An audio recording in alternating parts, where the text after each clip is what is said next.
Olá, meu nome é Letícia, eu sou advogada e faço parte aqui da equipe do escritório. Hoje a ideia do vídeo é um pouco diferente. Eu quis trazer uma conversa, um café com advogada. Dizem que advogados tomam muito café. Eu, particularmente, faz pouco tempo que estou tomando café, mas tive essa ideia para que a gente possa conversar de uma forma até um pouco mais descontraída do que nos outros vídeos. Aqui eu vou trazer um pouco de informação para vocês, mas conversar também sobre essa questão do casamento, da união estável, dos regimes de bens, para que a gente possa manter esse diálogo bem bacana. Já deixo de antemão aqui avisado que se vocês tiverem sugestões para os próximos vídeos como esse, deixem aqui nos comentários para mim que eu vou ler e vou ver qual deles vai se encaixar melhor para o nosso próximo tema. O tema de hoje que eu separei aqui para vocês é sobre casamento. Casamento é para sempre? Bom, vamos conversar um pouco sobre isso enquanto eu faço aqui o meu café. Inclusive, vou ensinar vocês a fazer esse café. Foi uma das primeiras coisas que aprendi a fazer na cozinha. Eu sei que não exige um grande talento, para se fazer um café, mas eu que não sabia nada, já aprendi de uma forma bem bacana e já vou aqui passar para vocês. O primeiro passo é esquentar a água. Eu gosto de passar o café daquele jeito tradicional no filtro. Eu esquento a água até surgir as primeiras bolinhas ali e já vou escaldar o filtro de papel. Antes eu colocava já o pó, mas dizem que tem que escaldar o filtro, então vou fazer isso. Depois é claro que você joga a água que veio aqui na garrafa fora, Porque não é a água que a gente vai tomar, não é o café que a gente vai tomar. E enquanto eu vou colocando aqui o pó do café, eu quero começar a falar sobre essa questão do casamento. Casamentos duram para sempre? Na verdade, não. Casamentos, sempre falo, namoros foram feitos para acabar, mas casamento também. O casamento, ele não dura para sempre. E sabe por que ele não dura para sempre? Porque tem duas formas de a gente acabar, Duas formas de acabar o casamento. Uma pelo divórcio, que quando a gente fala o casamento acabou, a gente sempre pensa assim. E outra pelo falecimento, com a morte, ou seja, com a morte de um dos cônjuges. Então são essas as duas formas que a gente tem de acabar um casamento. E as pessoas, elas não se dão conta disso. Por exemplo, quando uma pessoa perde o seu companheiro, perde seu esposo, sua esposa, ela se vê muitas vezes em uma situação de extrema desestabilização financeira. E aí a gente vai conversando em relação à questão dos regimes de bens, porque essa pessoa não se programou. Ela não sabia o que ia acontecer com ela depois que o seu cônjuge falecesse. Ela não sabia o que aconteceria com o seu patrimônio, ela não sabia nada. Então, muitas vezes, essa pessoa que perdeu o seu cônjuge, ficou desestabilizada. Quantas pessoas você não conhece que ficaram nessa situação? E aqui não é só em questão de bens, em dinheiro. O que a gente quer falar é sobre o outro estar seguro, sobre o outro estar com uma vida tranquila para seguir adiante, seja decorrente de um divórcio, seja decorrente do falecimento do companheiro. Como que o outro vai ficar? Então, primeira coisa, a gente tem que colocar isso na nossa cabeça. Casamentos não duram para sempre. Eles sempre acabam, seja de uma forma ou de outra. Se eles não acabam no divórcio, eles acabam com o falecimento. E a gente precisa saber disso. Isso é um fato, não é uma suposição, não é uma eventualidade. É um fato. Pelo menos pelo falecimento de um dos cônjuges, o casamento ele se encerra. E outra coisa é que casamentos eles não são uma matemática. Lógico, a gente casa não querendo separar, a gente casa querendo que viva uma vida dos sonhos, um conto de fadas, felizes para sempre. Essa é a vontade de todo mundo, é óbvio.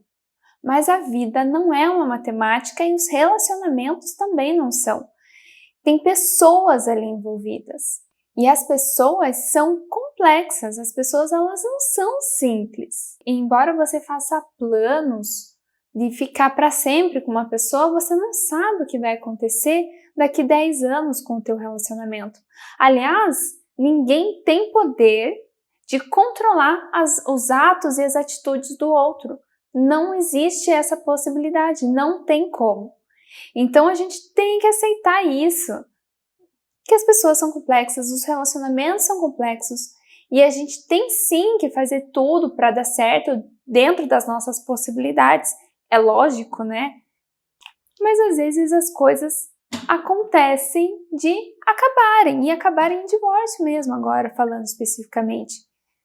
Quantas vezes vocês já não viram pessoas que vocês achavam que ia durar muitos anos, para sempre, até que a morte nos separe, mas fizeram divórcio? Esses dias a gente teve a notícia de que a Gisele Bündchen com seu esposo, eles se divorciaram depois de anos de casamento, né? Então isso é algo que pode vir a acontecer. Eu sei que é difícil aceitar isso quando a gente está ali planejando nosso casamento, no início do nosso relacionamento, mas isso é algo que pode vir a acontecer. Lógico que ninguém deseja, mas a gente tem que pensar nisso. Eu acho que o meu café aqui já tá bom. Se colocar mais água vai ficar muito fraco. Aí não dá, né? Aí vira um chafé. Conhecem chafé? Vocês gostam de chafé ou de café mais fortinho? Eu gosto do médio, não gosto de café muito forte também não. Vou tirar o filtro e vou colocar ali na pia. E continuando a nossa conversa, vocês sabem que muitas vezes eu vi pessoas falando de que falar sobre regime de bens, falar sobre situações como essa, é já casar pensando na separação. E eu não concordo com isso. E sabe por que eu não concordo com isso? Porque eu acho que pensar no regime de bens é um ato de amor. Não é um ato individual apenas ou um ato egoísta. É um ato de amor. E sabe por quê? Quando a gente ama de verdade uma pessoa, e quem já amou alguém sabe o que eu tô falando, a gente quer ver a outra pessoa bem. E a gente normalmente quer ver essa outra pessoa bem quando a gente está bem com ela. Então a gente está ali planejando o casamento, estamos todos muito felizes, e a gente quer que o nosso parceiro ali seja muito feliz na vida dele. Esse é o nosso sentimento mais genuíno, de ver quem a gente ama feliz. E pensar no regime de bens é pensar em ver o outro feliz. Porque, mesmo diante da tua ausência, seja em situação de divórcio ou seja em situação de falecimento, lembre-se, casamentos não duram para sempre. Pensar nessas situações, em como o seu cônjuge vai ficar diante da tua ausência nessas situações, é um ato de amor. É um ato de você querer que ele esteja bem. E quando eu falo esteja bem, eu não estou colocando um regime acima do outro, não é nada disso. Vocês podem adotar o regime da comunhão universal de bens para que vocês tenham tudo em conjunto, tudo em comum. Só que o importante é que vocês saibam o que acontece com o patrimônio de vocês e vocês entendam o que acontece para que o outro esteja bem diante dessas situações, para que o outro não fique desestabilizado diante dessas situações. Por isso que é sim um ato de amor. Você entender o teu regime de bens e o que acontece com o teu patrimônio, as consequências, o futuro dos teus bens e dos bens do teu parceiro, é você pensar em como cada um de vocês vai estar diante de cada situação. E por isso que isso também é um ato de amor. Sabe, eu já presenciei tantos divórcios e tantos inventários, tantas situações como essas, e até questões de dívidas mesmo, além dos cônjuges, que eu sei que se eles se programassem antes, se eles entendessem o que acontece, o que aconteceria com eles, eles não estariam numa situação tão complicada como eles estiveram. Lógico, não são todas as pessoas, mas muitas delas ficam numa situação complicada diante dessas situações. Converse com alguém que se divorciou, converse com alguém que ficou viúvo ou ficou viúva, e eles vão te falar que se eles estiverem numa situação complicada, financeiramente falando, em relação ao patrimônio deles, e eles vão falar: pensem nos bens de vocês, no patrimônio de vocês, antes de que aconteça qualquer situação para que vocês saibam o que vai acontecer e que vocês possam se planejar, se programar e não ser pegos de surpresa.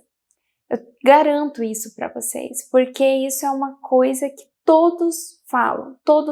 É lógico, gente, casamento é ótimo quando duas pessoas se amam, formam uma família e são felizes. E nem tudo se resume a dinheiro, nem tudo se resume a patrimônio. Mas isso é importante para a família de vocês, para que vocês estejam numa situação tranquila. Ninguém quer ver o outro passando dificuldade. Isso é sim uma parte importante. Então a gente tem que pensar no eventual divórcio, no eventual falecimento, o que vai acontecer com certeza com todo mundo que está aqui nessa terra. A gente precisa pensar nisso, em como que o outro vai ficar. Porque, igual eu falo, o regime de bens determina todo o seu futuro patrimonial. Então é muito importante que você pense. E não só o teu, do teu cônjuge também. Então é importante demais pensar nisso, gente. E ter a clareza de que casamentos não duram para sempre. Eles acabam uma hora, seja pelo falecimento, seja pelo divórcio. A gente precisa pensar nisso, precisa. É muito importante, para que você se programe, para que vocês saibam o que vai acontecer e não sejam pegos de surpresa. Inclusive, o planejamento sucessório, ele começa lá com o planejamento matrimonial, ou seja, com o entendimento sobre o regime de bens. Então esse foi o vídeo de hoje. É um novo formato, eu espero que vocês tenham gostado. Aliás, eu preciso do feedback de vocês.